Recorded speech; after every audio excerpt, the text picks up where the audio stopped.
సింహాచలం ఆలయంలో ఏటా ఆనవాయితీగా జరిగే చందనోత్సవాన్ని నిర్వహించడంలోని కూటమి ప్రకృతి ఘోరంగా విఫలమైందని మాజీ మంత్రి గుడివాడ విమర్శించారు. కూటమి పార్టీలు హిందువులను ఓటు బ్యాంకుగానే వాడుకున్నాయని మండిపడ్డారు. ఈ మేరకు ఆయన మీడియాతో మాట్లాడారు. ఈరోజు జరిగినటువంటి ఘటన 7 భక్తుల్ని పట్టణ పెట్టుకున్నటువంటి విషయాన్ని దేశం అంతా కూడా చూసింది. కేవలం ప్రభుత్వం తాలూకా నిర్లక్ష్యం, ప్రభుత్వం తాలూకా చేతకానితనం, ఇంతమంది భక్తులు వస్తారని చెప్పి తెలిసి చేయాల్సినటువంటి ఏర్పాట్లు కూడా అంటే చందనోత్సవం అనేటువంటిది ప్రతి సంవత్సరం ఏ రోజు వస్తుంది అనేటువంటిది డిపార్ట్మెంట్కి తెలుస్తుంది. ఏ రోజుకి ఏర్పాట్లు అనేటువంటి పూర్తి చేయాలనేటువంటిది అది ప్రభుత్వం తాలూకా బాధ్యత. కేవలం 3 రోజులు 4 రోజుల క్రితం గోడ కట్టి దానికి కనీసం క్యూరింగ్ చేయకుండా గోడ కట్టాల్సినటువంటి రూల్స్ అండ్ రెగ్యులేషన్స్ ఏవైతే ఉన్నాయో లేదా దానికి సంబంధించిన టెక్నికల్ ప్రొసీజర్స్ ఏవైతే ఉన్నాయో అవి ఫాలో అవ్వకుండా కేవలం గోడ కట్టేయాలనేటువంటి ఉద్దేశంతో గోడ కట్టేసి క్యూరింగ్ కూడా చేయకుండా ఈరోజు నిన్న రాత్రి సహజంగా మీ అందరికీ తెలుసు ఆనవాయితీ ప్రకారం మరి ఆ దేవుడి కృప ఏంటో తెలియదు, కానీ చందనోత్సవం అంటే వర్షం అనేటువంటిది ప్రతి చందనోత్సవానికి ఆ దేవుడి లేలో ఏంటో తెలియదు, కానీ ప్రతి సంవత్సరం చందనోత్సవం రోజున వర్షం పడుతుంటుంది ఈ ప్రాంతంలో అనేటువంటిది ఈ ప్రాంతంలో ఎవరిని అడిగినా చెప్తారు. సరే గాలి వచ్చింది, వాన వచ్చింది, ఇవన్నీ ప్రభుత్వానికి సాకుల్లా కనబడవచ్చు, కానీ మీరు చేసినటువంటి ప్రక్రియలో ఆ గోడకి భక్తులకు సంబంధించినటువంటి ఈ టెంట్లు వేయడానికి, ట్రస్సులు వేయడానికి ఏదైతే ఏర్పాట్లు చేశారో ఆ క్యూరింగ్ అవనటువంటి గోడకు తీసుకొని వచ్చి ట్రస్సులన్నీ కూడా తగిలించి దానికి మేకులు కొట్టి పూర్తిగా ఆ గోడని సపోర్ట్ కింద తీసుకొని ఏర్పాట్లన్నీ కూడా చేశారు. ఒక పక్క గాలి, ఒక పక్క ఇప్పుడే పైలా ప్రవీణ్ అని చెప్పి ఇందులో గాయపడినటువంటి యువకుడిని విమ్స్ హాస్పిటల్లో తనని పరామర్శించి రావడం జరిగింది. ప్రత్యక్ష సాక్షి ఆ అబ్బాయిని అడిగాం, ఏం జరిగింది, ఎలా జరిగింది ఏంటి అని అంటే క్లియర్ చెప్పాడు. సార్ పెద్ద గాలి వేసింది, గోడ ఫ్లెక్స్ ఊగినట్టు ఊగింది సార్,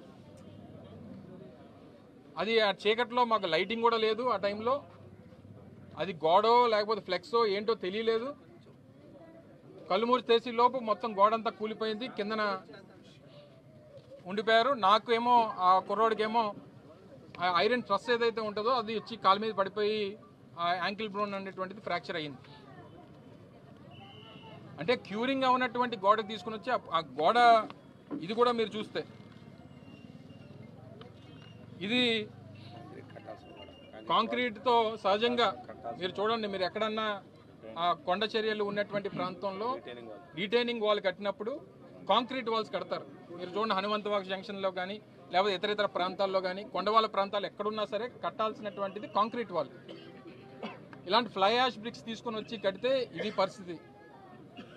దీనికి క్యూరింగ్ లేదు, మధ్యలో కావాల్సినటువంటి కాంక్రీట్ పిల్లర్స్ లేవు, క్యూరింగ్ అనేటువంటిది జరగలేదు. దానికి తీసుకొని వచ్చి ఐరన్ ట్రస్లు అన్నీ కూడా తీసుకొని వచ్చి ఏర్పాట్లకు సంబంధించినటువంటివి అన్నీ ఇదే గోడకి వారు కొడితే దీని నాణ్యత ఇది. ఆ చుట్టుపక్కల ఉన్నటువంటి మీరు కూడా పత్రికా సోదరులు కూడా ఉన్నారు ఇందులో, మీరందరూ కూడా దగ్గర నుంచి చూసుంటారు. ఈ పక్కన ఉన్నటువంటి ఏర్పాట్లకు సంబంధించినటువంటి ఏదైతే పెండాల్స్ ఇవన్నీ కట్టారో దీనికి సంబంధించినటువంటి సపోర్ట్ అంతా ఈ గోడ మీద పెట్టారు. సహజంగా గాలి వచ్చినప్పుడు ఏమవుద్ది, అటు ఇటు పెద్ద గాలి వచ్చింది, ఆ ఊగింది అంతా తీసుకొని వచ్చి ఆ కొండ చర్యలతో పాటు పూర్తిగా భక్తుల మీద పడిపోయి అక్కడికక్కడే 7 మరణించారు. పాప ఆ కుటుంబ సభ్యుల తాలూకా రోదన చూస్తే వాళ్ళని ఎవరు ఓదార్చేటువంటి పరిస్థితి లేదు. 30 ఏళ్ల కుర్రవాడు, 27 ఏళ్ళ ఆయన భార్య, ఆ భార్య తల్లి, వాళ్ళ మేనత్త, 2 యువకులు, అంబాజీపేటకి సంబంధించినటువంటి 2 యువకులు, ఒక స్టీల్ ప్లాంట్లో పనిచేస్తున్నటువంటి ఒక ఎంప్లాయ్.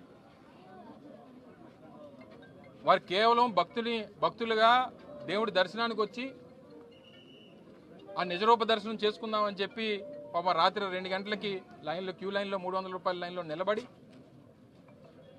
చేస్తే ప్రభుత్వం కనీసం బాధ్యత లేకుండా ఈ రకమైనటువంటి పనులు ఇటువంటి నిర్మాణాలు చేసినప్పుడు ఆ పక్క నుంచి లైన్ అయితే తీసుకొని వెళ్ళడానికి వీల్లేదు. సపోర్టింగ్ లేదు, క్యూరింగ్ అవ్వలేదు, నాణ్యత లేనటువంటి గోడలు కట్టి ఆ గోడ పక్కనే మీరు తీసుకొని వచ్చి క్యూ లైన్లో పెడితే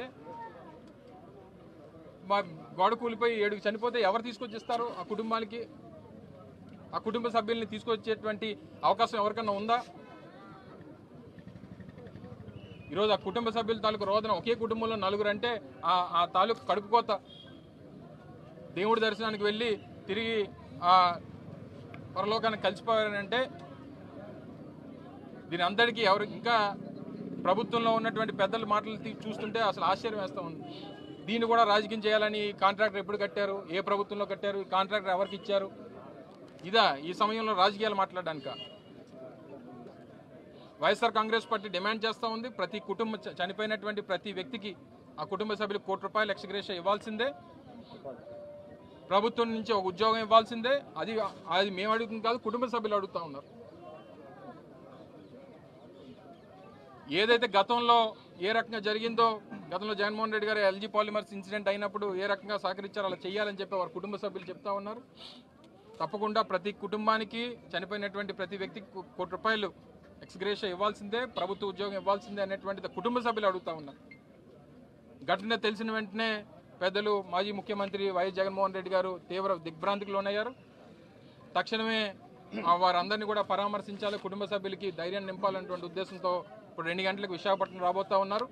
నేరుగా విశాఖపట్నంలో ఎయిర్పోర్ట్లో ఫ్లైట్ ల్యాండ్ అయిన తర్వాత నేరుగా కేజీహెచ్కి వచ్చి కుటుంబ సభ్యులందరినీ కూడా వారు పరామర్శించాలని చెప్పి వారు రాబోతూ ఉన్నారు. తప్పకుండా మరి ఆ కుటుంబ సభ్యులకి వాళ్ళని తీసుకురాలేం, కానీ అందరి తాలూకా ధైర్యం, అందరి తాలూకా సానుభూతి ఆ కుటుంబ సభ్యులకు ఉంది. చనిపోయినటువంటి ప్రతి ఒక్కరికి వారందరికి కూడా ఆత్మకు శాంతి కలగాలని, ఆ కుటుంబ సభ్యులందరికీ కూడా ప్రజలందరూ కూడా వారికి మరో ధైర్యాన్ని నింపేటువంటి దానికి అందరం కూడా వారికి సహకరించాలని చెప్పి సందర్భంగా తెలియజేసుకుంటూ, మరొకసారి ప్రభుత్వం ఆ కుటుంబ సభ్యుల కోరిక ఏదైతే ఉందో ₹1 కోటి ఎక్స్గ్రేషియా అండ్ ఆ కుటుంబంలోని ఒకరికి ఉద్యోగం ఇవ్వాలనేటువంటి డిమాండ్ని ప్రభుత్వం తక్షణమే నెరవేర్చాలని చెప్పి డిమాండ్ చేస్తూ ఉంది వైఎస్ఆర్ కాంగ్రెస్. ఆబ్వియస్లీ ఎందుకు కాదనుకుంటున్నారు మీరు? సహజంగా కనబడుతుంది కదండి, గోడలు కనిపిస్తుంది కదండి. ఇంకెందుకంటే గోడ కట్టి 5 రోజులు అయిన తర్వాత క్యూరింగ్ అవ్వకుండా ఆ గోడ మీద తీసుకొని వచ్చి సపోర్ట్ పెడితే ఎక్కడన్నా అర్థం ఉందా? ఎక్కడైనా ఏ టెక్నాలజీ వాడుతుందో చెప్పానండి.